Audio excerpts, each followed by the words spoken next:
Donald Trump is, as usual, furious about the latest poll numbers that show him losing to Joe Biden. And he's actually still furious right now about the CNN poll from earlier in the week that showed Joe Biden beating him by 14 points nationally. And because he's so angry, his campaign has decided they're going to do something about it. They're going to try to ease his anger a little bit, make him feel better about himself. So his campaign, his re-election campaign, has sent a cease and desist letter to CNN telling them they cannot, under threat of lawsuit, continue talking about this poll, and they must immediately issue a retraction for it because CNN allegedly, according to Trump and his re-election campaign, totally made it up. The whole thing is absolutely fake. It's fraudulent. They interviewed people that aren't even registered voters. The whole poll was biased, they're telling us.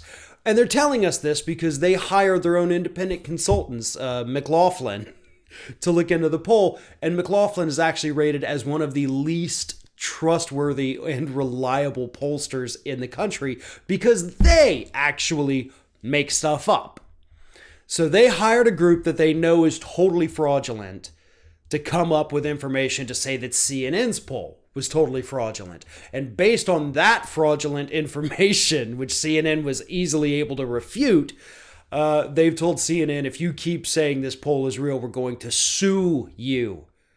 Because President Snowflake can't take the onslaught of bad news that he's getting right now. That's what this is about, folks.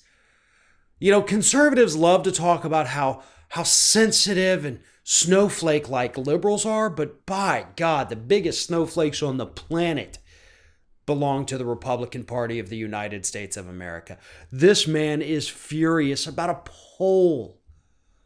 But if he thinks CNN made it up, then I wonder what he thinks about the other polls, because we also have polls from ABC News, Washington Post, Monmouth University, NPR, PBS NewsHour, Marist College, NBC News, Wall Street Journal, Quinnipiac University, and Fox News that actually all show the exact same things.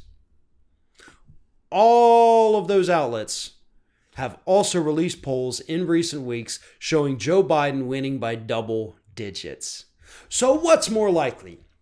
That every single outlet out there, including the conservative ones, came together and conspired to all somehow come to the exact same polling conclusion, or that this McLaughlin group that Trump and his campaign hired is just absolutely lying. I'm going to go with McLaughlin lying because that's actually what they have a history of doing. Colluding with one another isn't necessarily something that media outlets are good at or that they really have a history of. Unless, of course, a corporation sends them a paid spot to read like Amazon does. Other than that, not a whole lot of cooperation between the networks here. Trump is terrified. He knows that these poll numbers are real, but he has to create that doubt in you, in his base, in the public. He has to make them think that they're not real. But the question is why? Okay, so if somebody thinks the poll isn't real, fantastic. Does that change their opinion of Donald Trump? Probably not. But it will help Trump feel a little better. It might make him sleep a little better at night, even though the country's going to hell rather quickly, and he is doing absolutely nothing about it, which, by the way, actually helps explain why his poll numbers are so bad and getting worse.